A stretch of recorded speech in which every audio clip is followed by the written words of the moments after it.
ইদানিং কিন্তু ব্রিটিশ সিটিজেনশিপের যেগুলো আপনার আমরা কল্পনাতীত কিছু আপনার আসছে, যেটা কোনোদিন আমরা কল্পনাও করতে পারি না। যেমন মনে করেন অনেকে ডেঞ্জারাস জার্নি করে যারা আসতে তাদেরকে ঢালাওভাবে রিফিউজ করতেছে, এবং ছোটোখাটো মাইনর অপরাধের জন্য আগে কিন্তু এত আপনার স্ক্রুটিনাইজ করতো না, এখন কিন্তু ছোটোখাটো মাইনর অপরাধের জন্যও কিন্তু রিফিউজ করে দিচ্ছে। সো আমি এবং একটা অ্যাপ্লিকেশন আমরা যেটা দেখলাম প্রায় 1750 পাউন্ড, 1735 পাউন্ড টোটাল কিন্তু একটা অ্যাপ্লিকেশনের ফিজ প্লাস কিন্তু আপনার লিগ্যাল কস্ট। এবং অনেক ক্ষেত্রে দেখা যায়, যেমন আজকে এই আসার আগে একজন ক্লায়েন্ট আমি পেয়েছি, ওনার কিন্তু ইংলিশ ল্যাঙ্গুয়েজের যে নল যেটা বলি আমরা KNOLL নল, ওইখানে যে জিপি যে চিঠি দিছে এক্সামশনের জন্য, এই চিঠিটা কিন্তু আসলে স্যাটিসফ্যাক্টরি ছিল না। অর্থাৎ একটা প্রশ্ন আপনি জানেন, এখানে বলছে 2 ইয়ার্সের মধ্যে ওনার কি ওইটা প্রোগ্রেশন হবে নি না, মানে আরো ওয়ার্স হবে। উনি বলছে, জিপি বলছে না 2 ইয়ার্সের মধ্যে it's very difficult to say, but 2 ইয়ার্সের ভিতরে উনার আরো ভালো হওয়ার কথা। তাইলে উনার আপনাকে এক্সামশনটা দিবে কেন? হ্যাঁ, কিন্তু উনি কিন্তু একজনকে দিয়ে অ্যাপ্লিকেশন করাইছিলেন। এবং আমি জানি না, কিন্তু দেখেন 1750 পাউন্ড প্লাস আরও কিন্তু জিপির আরও 50 পাউন্ড উনি চিঠি নিয়ে আসতেন, প্লাস আপনার সলিসিটারের কস্ট।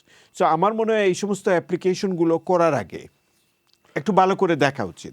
দেখাও যে অনেক সময় যেটা হয়, বেশিরভাগ মানুষ মানে আপনি কি অ্যাডভাইস দেওয়ার চেয়ে সুইট টকটাই পছন্দ করে বেশি, কে কী যে বললো। সুতরাং সিটিজেনশিপটা খুবই ইম্পর্টেন্ট, আর সিটিজেনশিপটা হচ্ছে কি আপনার এদেশে সেটেল হওয়ার সর্বশেষ ধাপ।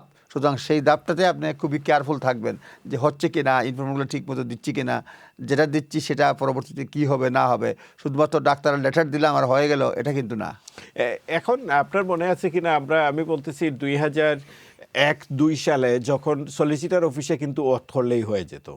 ব্রিটিশ সিটিজেনশিপের জন্য আপনার ন্যাচারাইজেশনের জন্য কাউন্সিলে কিন্তু যেতে হইতো না, সলিসিটার অফিসে বৈশা ওয়াথ করে সলিসিটার যে বইলা হ্যাঁ সে হার ম্যাজিস্ট্রির নামে ওয়াথ করে ফেলছে, এবং সাথে সাথে কিন্তু এটা অ্যাপ্রুভ হয়ে যেত।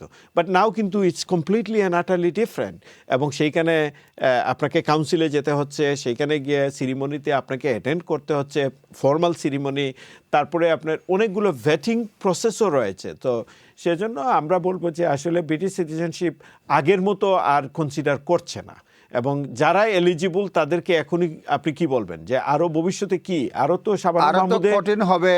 আর শাবানা মাহমুদ যদি প্রাইম মিনিস্টার হয় তাহলে তো আরও কঠিন করবে। সুতরাং আমার মনে হয় যারা ডিউ রয়েছে সাথে সাথে অ্যাপ্লিকেশন করে ফেলা উচিত, এবং এটা বসে থাকা না থাকাই উচিত। কারণ এখন যেভাবে কঠিন হচ্ছে আরও কঠিন হবে আর কি। একমাত্র আপনি এক্সট্রাঅর্ডিনারি স্কিল না হলে পরে এখানে মানে সিটিজেনশিপ মানে কঠিন হয়ে যাবে আর কি। আরেকটা জিনিস হলো, আপনি আমার সাথে একমত হবেন যে মনে করেন ডিসঅনেস্টি এবং ফ্রড এইগুলো কিন্তু খুব বেশি তারা দেখে। মনে করেন আপনি টেস্কোতে গিয়ে আমি একজন ক্লায়েন্ট পেয়েছিলাম, মানে অনেক ক্ষেত্রে উনি কিন্তু বুলে ওনার বাস্কেটের মধ্যে কিছু শপিং ছিল যেগুলো বুলে স্ক্যান হয় নাই, পরে সিকিউরিটি বলছে না আপনি এগুলো তো আপনি নিয়ে যাচ্ছেন।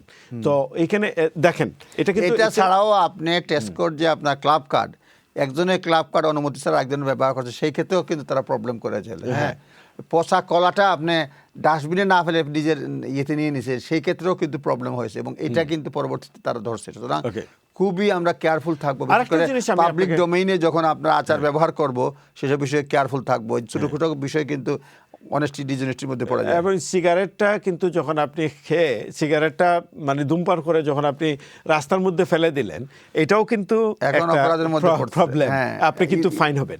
তবে ফাইনের মধ্যে একটা ডিস্টিংগুইশ আছে, একটা হলো আপনার জুডিশিয়াল ফাইন, আর একটা হলো আপনার একটা হলো আপনার ট্রাফিক ওয়ার্ডেন। মনে করেন for example fine magistrate court থেকেও দিতে পারে, আবার ট্রাফিক ওয়ার্ডেনও দিতে পারে। তো ট্রাফিক ওয়ার্ডেনের ফাইনটা যদি আমরা পে করে ফেলি, এটা কিন্তু আমার ডিবিএসে যাচ্ছে না, এরা কিন্তু জুডিশিয়াল অফিসার না ট্রাফিক ওয়ার্ডেন।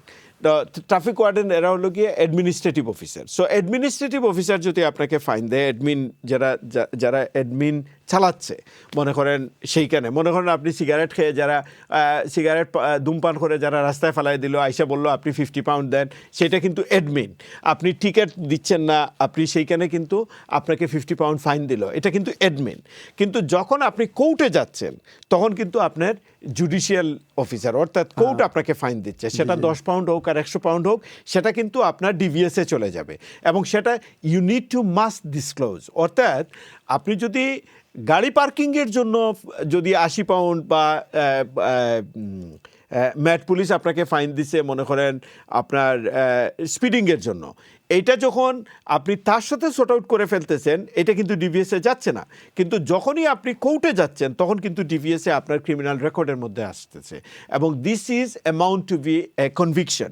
অ্যাজ অপোজ আমি যদি গাড়ি পার্কিং করি, মনে করেন এই যে আমি চ্যানেলসের সামনে গাড়ি পার্ক করে আসলাম, এখানে যদি 4টা পর্যন্ত রেস্ট্রিক্টেড এবং 3:30টার সময় আমি পার্ক করছি, সে যদি আমাকে 60 পাউন্ড দিয়ে দেয়, এটা কিন্তু আমার ক্রিমিনাল কনভিকশন না। যখন আমি চ্যালেঞ্জ করতেছি, কোর্টে যাচ্ছি, কোর্টে গিয়ে যখন আমার উপরে ফাইন পড়তেছে, তখন এইটা কিন্তু চ্যালেঞ্জ হয়ে যাবে। তো আমরা কিন্তু মনের অজান্তে, জ্ঞানের অভাবে অনেক ক্ষেত্রে কিন্তু আমরা নিজেরাই বিপদটা দেখে আনি। অর্থাৎ আপনি মনে করেন এই যে ট্রাফিক ওয়ার্ডেনের ফাইনটা না দেওয়ার কারণে যখন নর্থাম্পটনে যখন আপনার বিরুদ্ধে কেস ফাইল হলো, কেস ফাইলের পরে যখন আপনার বিরুদ্ধে মানে ফাইনটা যখন কোর্ট অ্যাপ্রুভ করলো, তখন কিন্তু আপনার জুডিশিয়াল পানিশমেন্টে আপনি চলে গেলেন। তখনও কিন্তু আপনি যদি না করেন তাইলে আপনার এটা সিসিজে হয়ে যাচ্ছে। তো এই জিনিসগুলো কিন্তু আসলে ব্রিটিশ সিটিজেনশিপের এটা গুড ক্যারেক্টারের মধ্যে আসতেছে এবং আপনাকে ইম্প্যাক্ট করতেছে নাকি?